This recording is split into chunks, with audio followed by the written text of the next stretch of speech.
Hi, today I'm going to be covering some slides that give you an overview of the infectious disease ontology and some extensions of it. I will be in particular briefly giving you an overview of what the infectious disease ontology is and some proposed changes that I think should be done to make it the appropriate grounding for extensions into more specific infectious diseases, namely those associated with viruses, and in particular the COVID-19, which is associated with the virus strain SARS-CoV-2. So first up here, I'm going to give you an overview and preliminary changes that I'm proposing here. Just some background for you. Buffo is like the top level ontology, which is like the ground floor, at the most abstract level, what all the ontologies that come later will be building on. As very general terms like material entity, that's just something that has matter as parts. As disposition, these are like properties that don't necessarily manifest at any given time, but might.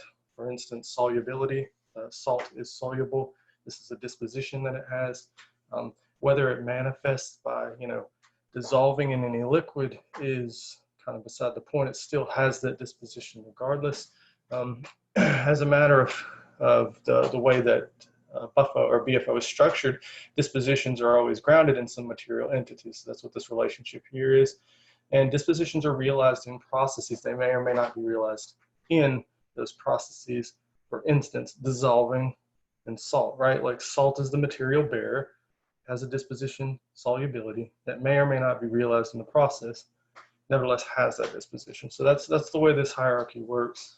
And so from here, we have the ontology of general medical sciences is Organisms, widely used, much like Buffo. It's building off of Buffo, and it defines a class or several classes that are associated with medical sciences, like disorder. So disorder is like, you can think of it as sort of like a disarrangement or a problematic arrangement of material parts of an organism that generally is associated with clinical abnormality.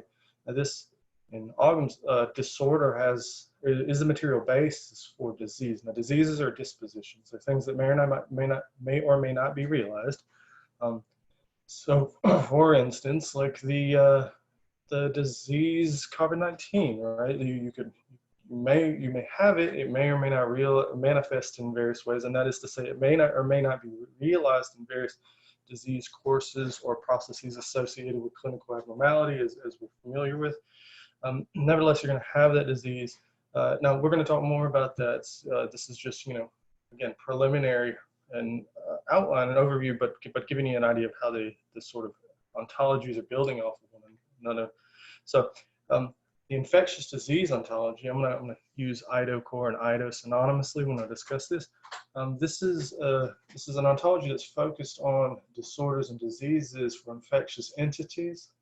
So these are just a subclass of all the possible disorders or diseases that could be that agents might acquire.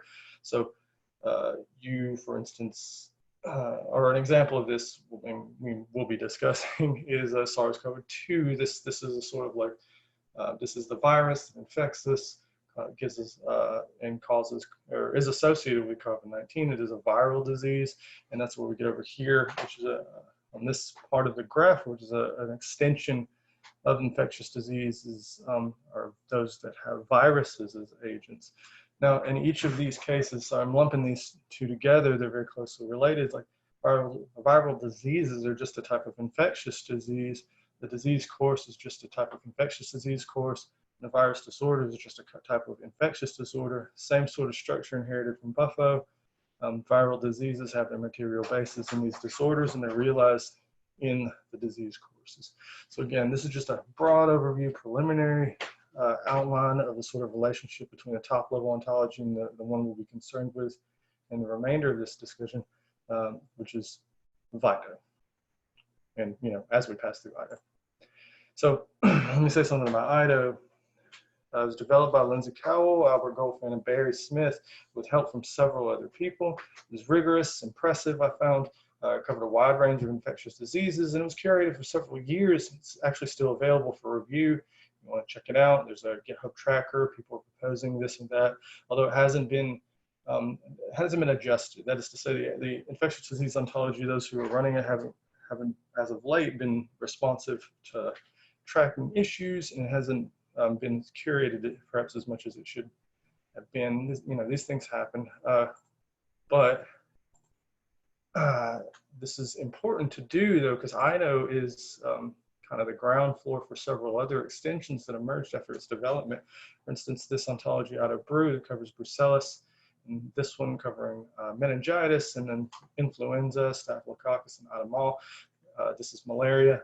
Now, these extend from the infectious disease ontology insofar as they are in cause, or they're in either infectious disease, or they cover a domain of some specific infectious disease, and they are, you know, exclusive. They to a large extent, like those terms, for instance, introduced in this malaria ontology, you're not going to have so much overlap with those introduced to cover staphylococcus infections.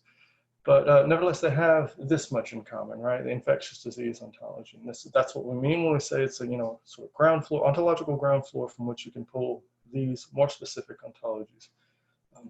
Now, IDO, as I said, needed some curation, needs some cleanup, both to make sure that there's alignment with extensions, and also, you know, to make it, you know, make sure that we've stayed up to date with the science, to help this, you know, this pursuit of put together this organization, this infectious disease ontology extensions organization on GitHub, where I've asked all the developers of these ontologies and that are associated with IDO to, you know, come help. We're going to coordinate these efforts of aligning all these ontologies together.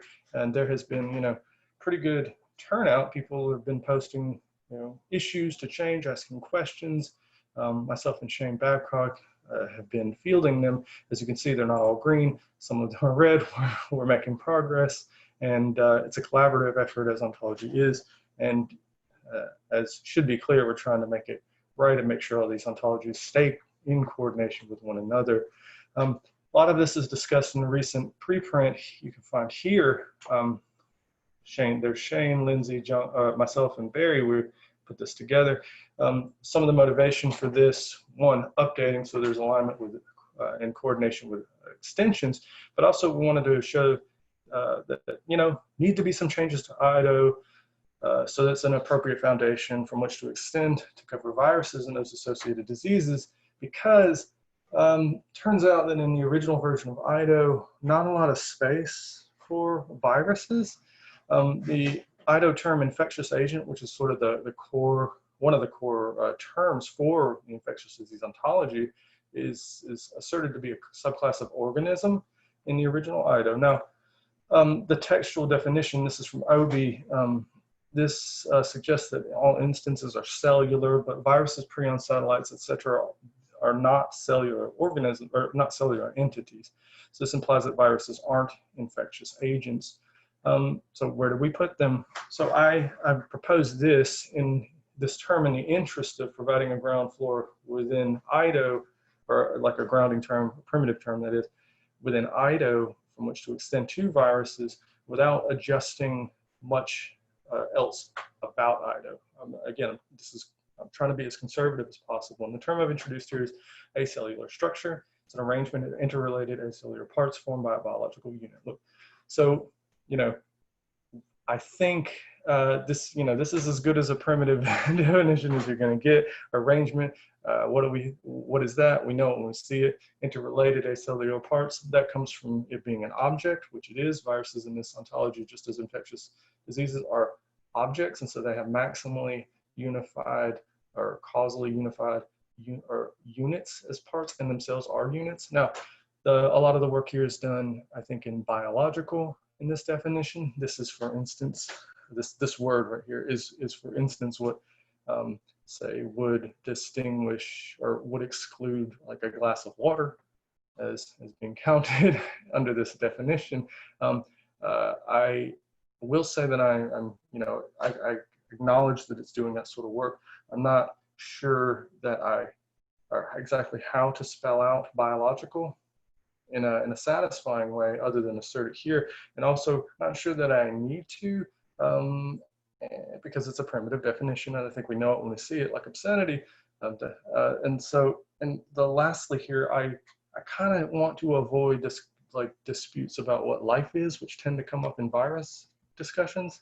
I mean, we're familiar, anybody who's familiar with discussing viruses at all knows how intractable these conversations can be. So look, I'm not interested in that sort of fruit. I'm going for the lower hanging fruit. This seems like a fine primitive definition from which to extend these entities, which I import from NCBI taxon because I'm not trying to reinvent the wheel here. Make them a subclass of this acellular structure term rather than organism.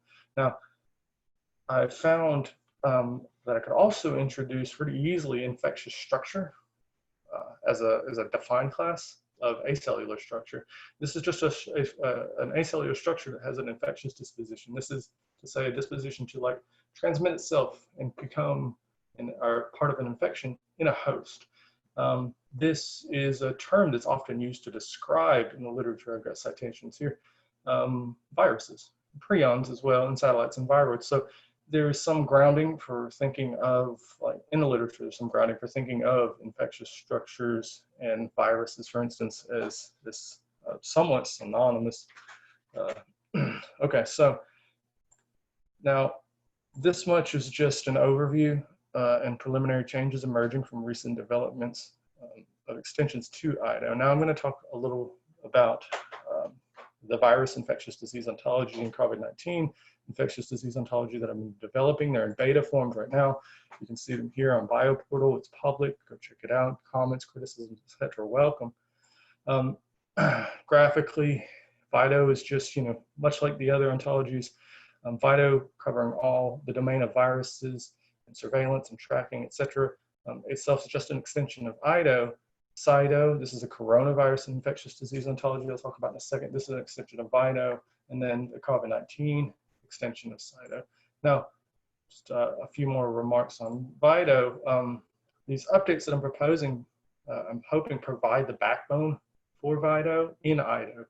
And in pursuing this, I've been following, like building off of that assumption. That is the assumption that acellular structures will be added to IDO. And for VIDO in particular, I've been following the Baltimore Classification of Viruses, which is very clean, straightforward classification. It's really ingenious. It's a way of like grouping all viruses into 7 classes based on the way they or what sort of genetic material they have. It was brilliant. Fortunately, I can just import these terms from the NCBI taxon. I do not have to reinvent terms like double-stranded DNA virus, single-stranded DNA virus, etc. These are the sort of groupings, the 7 groupings you get in the Baltimore classification. So not only is it clean, but it's already there, just imported. Now, here's what I was mentioning a minute ago. Just based on a sort of like genetic structure, you can organize all these diseases, or I'm sorry, all these viruses in pretty clear, straightforward ways.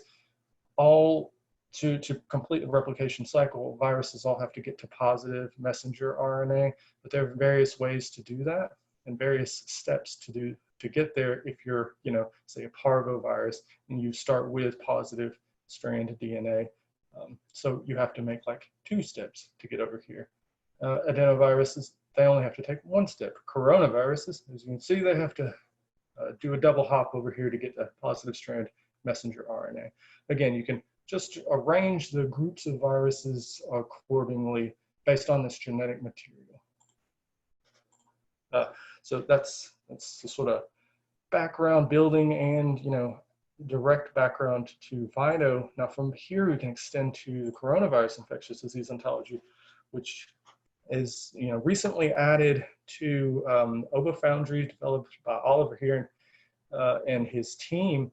For an overview of this, you can check out in Science Data, recently published article.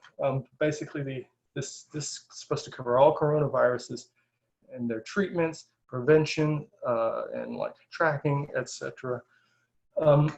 This in turn this ontology, I'm saying, can be built directly off of VIDO. The Baltimore classification, that definition of disease, that definition of virus that I introduced earlier, like this provides a fine background, clean and straightforward, and it's nowhere near as messy as, say, trying to organize viruses based on the old school taxonomic method, which was what CIDO had been doing, although Oliver has recently shared that he's going to take another look and try to align it with the Baltimore Classification. That way, again, we can have this clean presentation, like straightforward from IDO, VIDO, and CIDO. And now this in turn will create, appropriate ground floor for IDO COVID-19, which is, covering the domain of COVID-19, its causative virus, SARS-CoV-2. So this is currently under development, this ontology by Shane, myself, Alex, and Barry, with support from several other people. It is extension of CIDO. And so now you see we've come to this, sort of the end of this train. Now, some more detail on these worth mentioning. Now that with the Baltimore Classification providing this background for IDO virus, from which you can extend coronavirus and SARS-CoV-2, we can see how these are, this incidentally being listed on this row is means that these terms are part of this ontology. But you can see, like, we have the background in this ontology from which we can construct coronavirus definitions, and from there SARS-CoV-2 definitions, and we can do that for the rest of these terms too. Now I'm going to talk through some of this virus disorder, coronavirus disorder, and SARS-CoV-2 disorder. This is the definition that I've been working with in VIDO. So virus disorder is just an infectious disorder that exists as a result of processes initiated by virion or virus population. Let me say more. You can extend this, again, as I mentioned, to coronaviruses. These are just virus disorders with coronavirus members, and SARS-CoV-2, just coronavirus disorders that exist for the same reasons due to this virus strain in particular. Now, some of these terms might not seem obvious or maybe need some elaboration. Allow me. A virion, according to VIDO, is just a virus in its assembled state, consisting of genetic material surrounded by coding material. It's like the results of a correct or accurate replication process. Now, there are a couple of ways you can understand what virion is. This is where some of the philosophically interesting questions emerge, I think. So you could think of virion as to a virus as a human gamete is to a human. Like, this is because virions are the sort of things that, like, infect cells and then spread their genetic material into the host cell, and that for the purposes of creating other virions. Some people in the literature have suggested this is how to understand virion. I have not been understanding virion there in that way. On the other hand, a virion you might think is to a virus as a human student is to a human. This is like a role, like a virion is just a role that a virus takes on.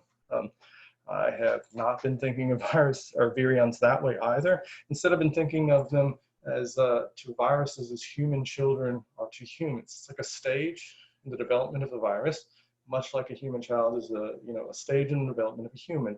And so this is why virion is a subclass of virus. As you can see, it's a type of virus rather than a subclass of some kind of like reproductive portion of a virus, and not directly itself a virus. Or similarly, this is why I'm not classifying it as like a sort of like role that's taken on when a virus is in a certain context. So back to this virus population, probably should say something about that. A virus population, just acellular structure aggregate whose members are viruses, okay? I'm using this acellular structure terminology again because previously there was a definition, I mean there still is, that covers infectious agents, like populations, but those are all organisms because, they're infectious agents. And so we needed to introduce an additional term, acellular structure, that is not including organisms, that not including cellular entities. And from there, we can construct a population of viruses, which are not organisms, with the based on this aggregate term. Okay, so almost to the home stretch. Okay. These get into the diseases portions in the course. So I'm alighting over some like superclass definitions that from which these two build, but the idea is pretty straightforward. A coronavirus disease is a disposition, and it has SARS-CoV-2 as its material base. And it's realized in, or the disorder that is, it's realized in some COVID-19 disease course, which is right here. This is just the totality of the processes in which the disease is realized with SARS-CoV-2 participants. Now this sort of like suggests pretty naturally that we should discuss pathogenesis, which is, this represents various aspects of the disease course. And I import this term from from the gene ontology and expanded to cover pathogens rather than just organisms, which is important. In Go, it just covers organisms, but we need to expand that again because viruses are acellular. So pathogenesis is just a collection of the processes that generate the ability of a pathogen to endorse an abnormal or detrimental state in an organism. And again, straightforward extension to SARS-CoV-2. Now, there are many aspects of pathogenesis. I'm going to focus on these for a moment that are ordered by the preceded by relation. This is appearance of the disorder. I'm sorry, starts here. The transmission process, establishment of localization in a host, process of establishing an infection, and the appearance of the disorder in an organism.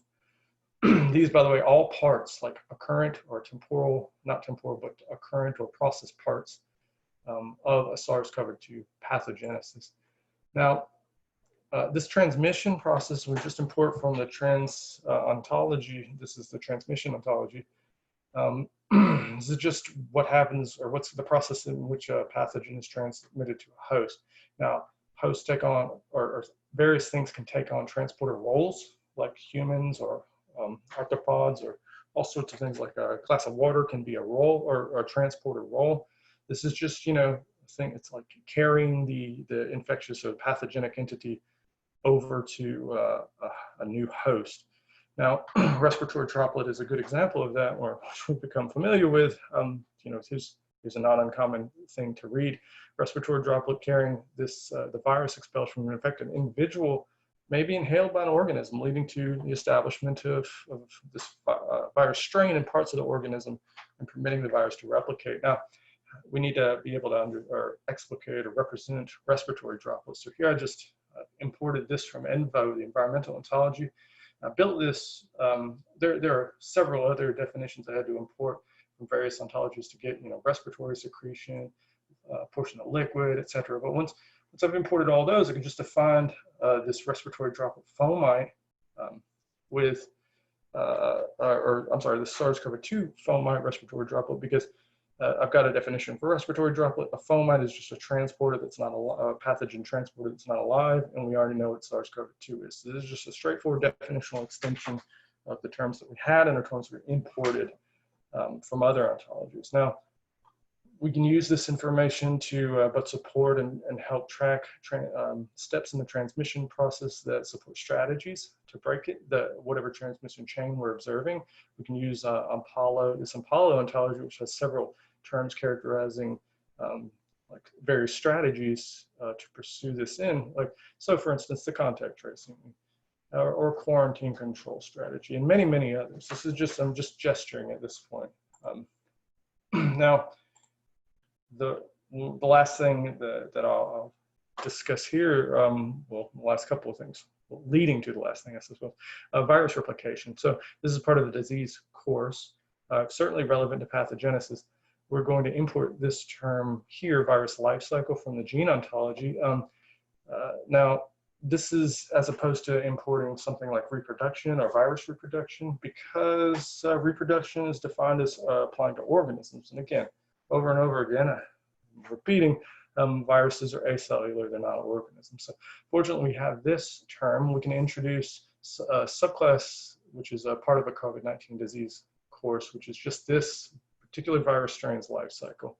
Now, this has proper parts or stages. I introduced this term generative stage so that it's neutral between infectious structure replication and infectious agent reproduction, because viruses, they make copies of themselves, which is to say they replicate rather than reproduce. So they're not like organisms, and they're not exactly organisms, or they're certainly not organisms. They're not exactly entities that are transmitting their genetic material into offspring that are slightly different from them in ideal circumstances. They are making copies of themselves. So virus generative stage, I here define as infectious structure generative stage of a virus. And so these, from this, you can you can that term itself, the virus generative stage, is a superclass of all of these sort of like classes classes, stages on which viruses must go through, viruses must go through to replicate. They're ordered by this precedence relation. They're part of the life cycles. There's attachment, penetration, and coding. Any textbook on viruses will cover these in detail. I'll just discuss these two here.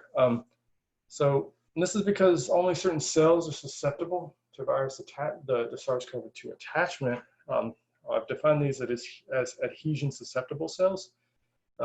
And these have this adhesion disposition, which is just disposition to interact with some sort of like, to interact with SARS-CoV-2 in a way that connects the molecules on the exterior surfaces of these entities.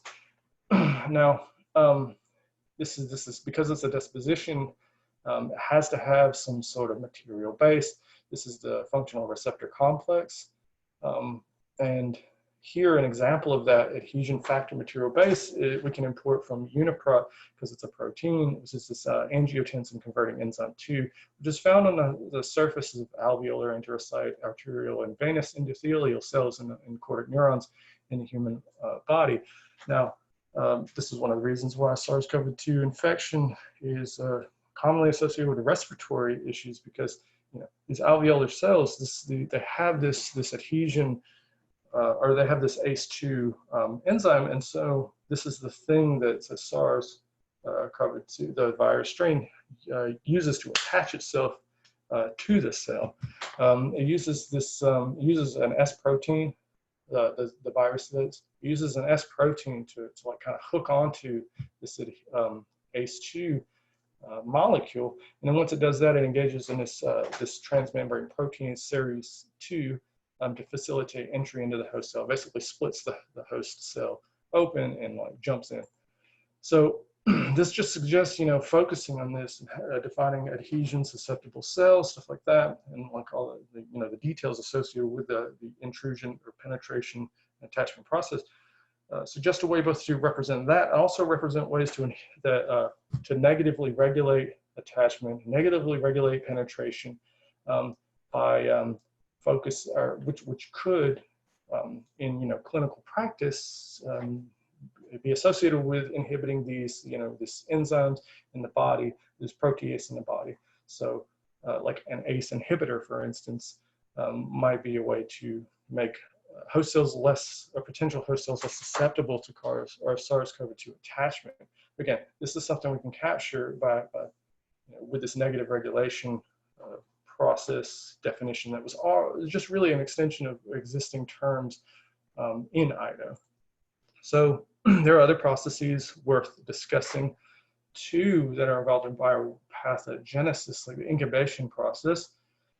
This is just a time between the infection and just before the manifestation of symptoms. Now, during this process, SARS-CoV-2 is like doing its thing, replicating, but people aren't like manifesting symptoms. By the way, all the symptoms we need to use to describe this phenomenon, we can introduce from an existing symptom ontology. So we don't have to introduce new terms for that. Look, during this incubation process, high concentration of viruses, that is to say, a high viral load. Look, this is commonly discussed in the literature. Definitely need a term for that. It's a common usual measure, or common measurement of the proportion of virions to fluid. Here's a recent paper I just pulled, just from Googling, that was in the Lancet. You see the viral load here, and lots of other terms. I mean, if we're going to capture stuff like this, we need to be able to code it into the ontology, represent it with our terms. Fortunately, lots of the terms we need are already in IDO or can be ordered or imported from the Common Core ontology, Apollo, etc. So lots of other OVO Foundry ontologies provide the resources with IDO, and as we'll see in a second, IDO to be like coordinate and be able to characterize this or expressions like these. So, for instance, quality in here is in these are in BFO or Buffo.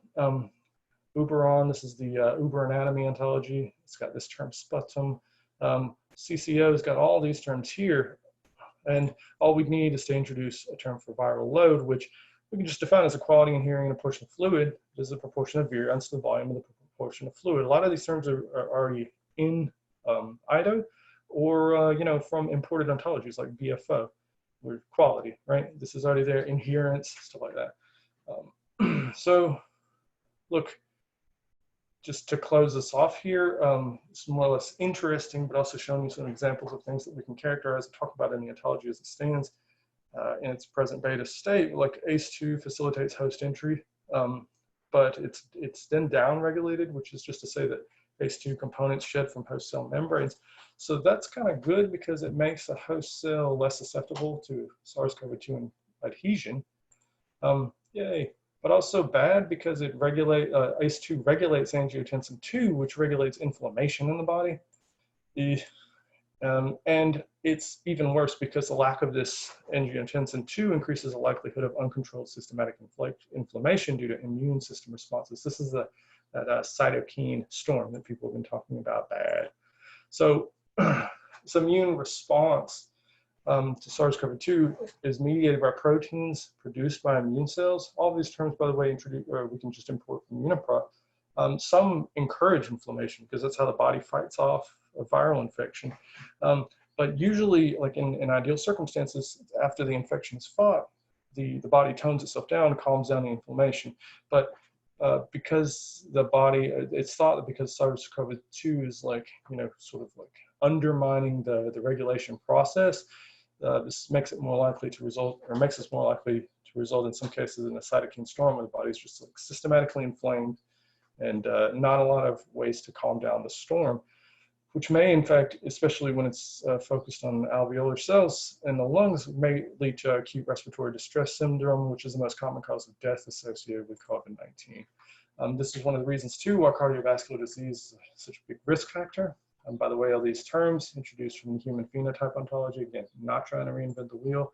Cells in the heart and lungs bear this ACE2 enzyme or protein that permits adhesion and then downregulation and then accumulation of angiotensin in this pathogenesis process. Now, uninhibited myocarditis may result then in cell death. This is just like systematic or like inflammation of heart cells gone wild. If the cells are already susceptible to disease or already damaged, this is just going to make things worse. This is why people, it's thought this is why people are already put at a greater risk for cardiac failure. Now, okay, broad overview of infectious disease ontology, overview of beta versions and COVID-19, the virus ontology and the COVID-19 infectious disease ontology. I hope you have enjoyed this. If you have any questions, comments, please do let me know. Hopefully I've just, you know, the point here was just to illustrate some changes to IDO and illustrate what we can talk about currently in the beta versions of the virus ontology, in particular the COVID-19 infectious disease ontology. Still a lot of work to do. Stay tuned. Check out BioPortal. Check out the GitHub. We're going to get this perfect.